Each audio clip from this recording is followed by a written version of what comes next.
तो आज हम नया टॉपिक शुरू कर रहे हैं, लीनियर इक्वेशंस। ये हम 8, 9, 10 कब से पढ़ रहे हैं, जस्ट रिवीजन के लिए, क्योंकि आपको उसके क्वेश्चंस आएंगे। मैं इसको एक बार फिर से करा देती हूँ। लीनियर इक्वेशंस क्या होती हैं? लीनियर नाम से ही पता लग रहा है, जिसकी डिग्री 1 होती है। फॉर एग्जाम्पल, अगर मैं लिखूँ 2x + 3 = 0, this is a linear equation because x की जहाँ पावर है 1 है। अब ये हो गया 1 वेरिएबल में। What about 2 variables? तो आप कोई भी इक्वेशन ले लीजिए, 3x + 15y = 24। This is a linear equation in 2 variables. यहाँ पे 2 वेरिएबल्स हो गए x and y। This is very basic things, इसको जस्ट रिवीजन के लिए कर लें। तो इनके जो सॉल्यूशंस थे हमने पढ़े थे, 3 मेथड से हम इनको सॉल्व कर सकते हैं लीनियर इक्वेशंस को। एक बार रिवाइज के लिए इसको कर रहे हैं। Method of substitutions, method of elimination and cross product method, जो कि एक फॉर्मूला बेस्ड होता है और आपको पता ही क्रैमर रूल से आया होता है।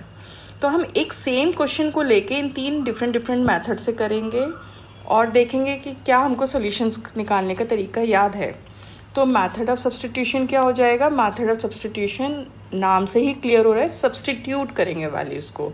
और मेथड ऑफ एलिमिनेशन में एलिमिनेट करते हैं। So let's start with the first problem. इसी को मैं 3 मेथड से कर रही हूँ। First I am starting with method of substitution. आप लोगों को देखिए, अभी देखेंगे तो सब याद आ जाएगा कि हमने पढ़ रखा है।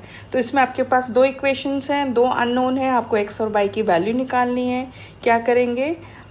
ये आपकी इक्वेशन नंबर 1 हो गई, ये इक्वेशन नंबर 2 हो गई। कहीं से भी आप एक वेरिएबल में क्वेश्चन की वैल्यू निकाल लीजिए। सो y विल बी 12 - x। ये मैंने फर्स्ट इक्वेशन से इसकी वैल्यू निकाल ली है और हम इसको दूसरी इक्वेशन में पुट कर देंगे। सो x - y, y की वैल्यू कितनी हो गई? 12 - x = 4। इसको सॉल्व कर दीजिए। So it will give you x - 12 + x = 4. When solving it, it gives you 2x = 4 + 12, and 4 + 12 is 16, x = 8. तो एक आंसर आपके पास आ गया, x = 8. And when you substitute back here in y, so it will give you 12 - 8. So y will be 4. So this is the answer. Check करके देख लेते हैं।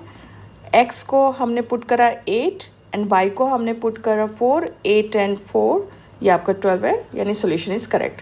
So this is the method of substitution. Second method कौन सा करते हैं? Method of elimination.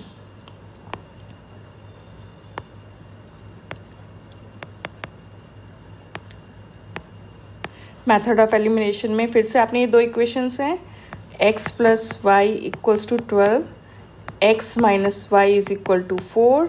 क्योंकि sign already change है, हमको एलिमिनेट करना है, तो हम दोनों को ऐड कर देंगे, ये क्रॉस हो जाएंगे। 2x = 16 and x will give you 8. And when you substitute here in any equation, so 8 + y = 12, y = 12 - 8, that is y = 4. You get the same answer, x = 8 and y = 4. Now वैसे ना आपका सारे question इन्हीं method से हो जाएंगे, हमें इसमें प्रोडक्ट फॉर्मूले में जाने की ज़रूरत नहीं होती। बट रिवीजन के लिए एक बार इसको फिर से कर लेते हैं। इसको फॉर्मूले को लर्न करना बहुत इजी होता है, मैं आपको यहीं पे करा देती हूँ इसको। इसमें क्या करना है, आपको 2 इक्वेशन दे रखी हैं, आपका जो कोफिशिएंट है a1 b1 c1, a2 b2 c2। तो इसको एक बार अगर आप लिख लें, x की वैल्यू होती है नेगेटिव x के ऊपर आप हाथ रख लीजिए, इसको क्रॉस कर दिए, क्योंकि हम x की वैल्यू निकाल रहे हैं, तो ये हो जाएगी cross b1 c2 - b2 c1, b1 c2 - c1 b2। और नीचे जो आपके पास है डिनोमिनेटर में, वो हो जाएगा a1 b2, this to this and this one to this one, a1 b2 - b1 a2। दोनों केसेस में x एंड y में डिनोमिनेटर सेम है, न्यूमरेटर चेंज होगा। न्यूमरेटर वो होता है जिसकी वैल्यू आप निकाल रहे हैं, उसको आप हाइड कर लीजिए और जो रिमेनिंग है उसमें क्रॉस मल्टीप्लिकेशन कर दो।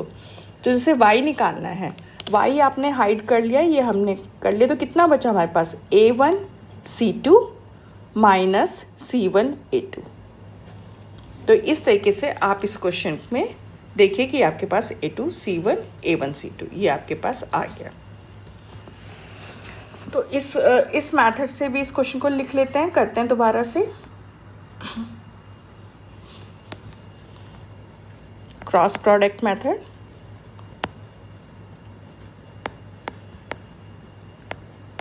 मैं डायरेक्ट वैल्यूज़ लिख रही हूँ।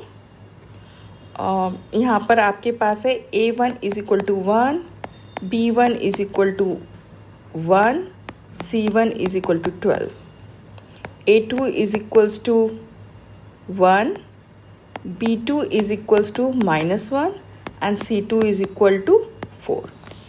ये हमारे पास वैल्यूज़ आ गई हैं। तो अब आप इसमें क्रॉस मल्टीप्लिकेशन वाला मैथड करिए। तो x की वैल्यू क्या हो जाएगी? x will be x equals to with negative sign. Cross product करिए, x में A1 नहीं आएगा तो B1 और C2 का 1 into 4 is 4 minus 12 and into -1, 12 minus हो गया, माइनस प्लस हो गया, तो ये आपके पास आ गया this upon A1 B2 minus B1 A2 -1 and -1. So this will give you 12 plus 4 16 and -2 which will give you 8. Same answer. And similarly we can find out the y. Y will be without negative sign. अब आपको ये वाली value को नहीं लेना है क्योंकि हम y निकाल रहे हैं। तो इन दोनों का क्रॉस मल्टीप्लाई करिए। This will give you 4 A1 C2 minus 12 divided by -1 -1.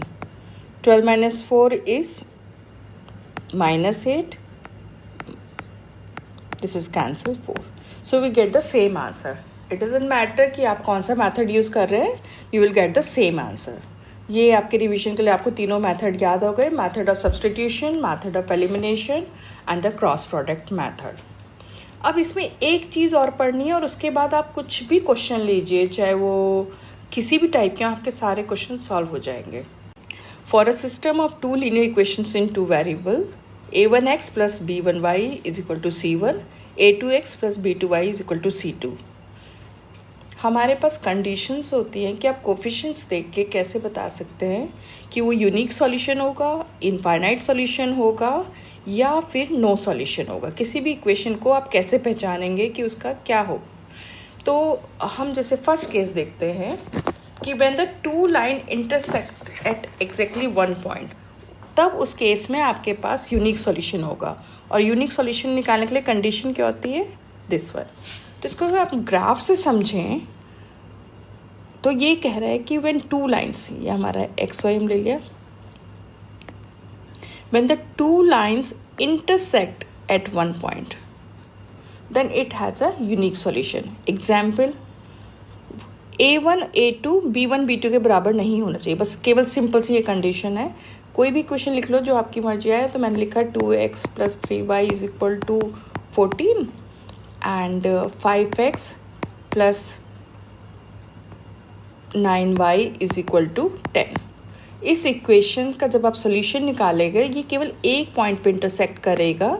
और क्योंकि यहाँ के दोनों कोफिशिएंट्स A1 A2 या 2/5 is not equal to 3/9, that's why it has a unique solution. इस चीज़ को याद रख लीजिएगा, ये क्वेश्चन में पूछा जाएगा when this equation has a unique solution, तब आपको ये कंडीशन पता होनी चाहिए।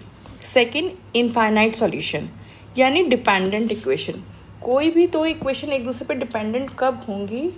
जब वो कोइंसाइड कर जाए तो डिपेंडेंट हो जाएगी। तो उस केस में आपके जो कोफिशिएंट्स हैं दोनों इक्वेशन के, उनकी सबकी वैल्यू सेम हो जाएगी।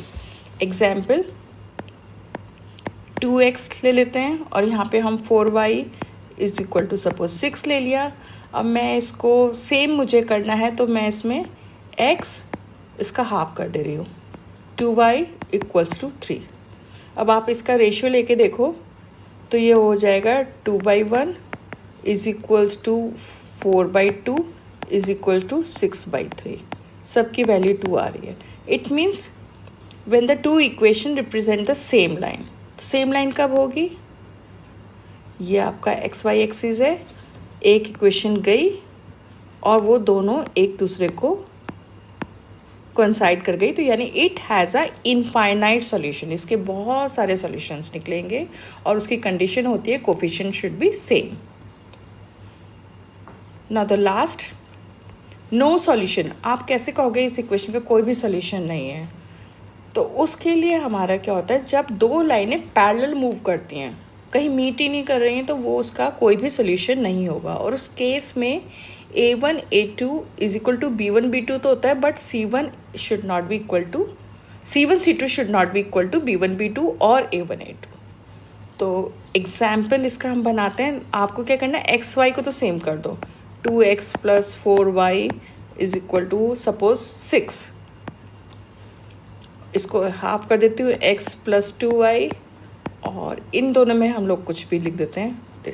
This type of solution it has no solution. इसका निकलेगा ही नहीं। और इस केस में अगर आप ग्राफिकली इसको देखें तो दो पैरेलल लाइंस होंगी, दे आर मूविंग पैरेलली। ये पैरेलल मूव कर रही है, कहीं मीट नहीं करेंगे तो सोल्यूशन ही नहीं होगा। तो ये जो मैंने आपको 3 कंडीशन बताई है, unique solution, infinite solution and no solution, ये आपको बाय हार्ट होना चाहिए, क्योंकि इससे बहुत सारे क्वेश्चंस आपके बनेंगे। इसको समराइज करके एक बार लिख लेते हैं। तो समराइज में हमने कहा है कि कंडीशन, अगर दोनों के कोफिशिएंट्स डिफरेंट हैं तो यूनिक सॉल्यूशन होगा। It means it has a solution, always remember. अगर दोनों आपको जो लाइंस दे रखी हैं उनके सबके कोफिशिएंट सब कुछ सेम है, A1 A2 B1 B2 C1 C2 सबका रेशियो सेम आ रहा है, उस केस में इनफाइनाइट सॉल्यूशन होंगे। ठीक है। और ऐसा कोई कंडीशंस हो जब आपको दो इक्वेशन दे रखी हैं, दो लीनियर इक्वेशन दे रखी हैं, उसका A1/A2 is equal to B1/B2, but it's not equal to C1/C2, then in that case it has no solution. अगर आपको इतनी बात समझ में आ गई है तो कल हम फिर इससे रिलेटेड लीनियर इक्वेशंस के क्वेश्चंस करेंगे जो कि पूछे गए हैं कभी भी। तब तक आप इसको याद करिए। That's it.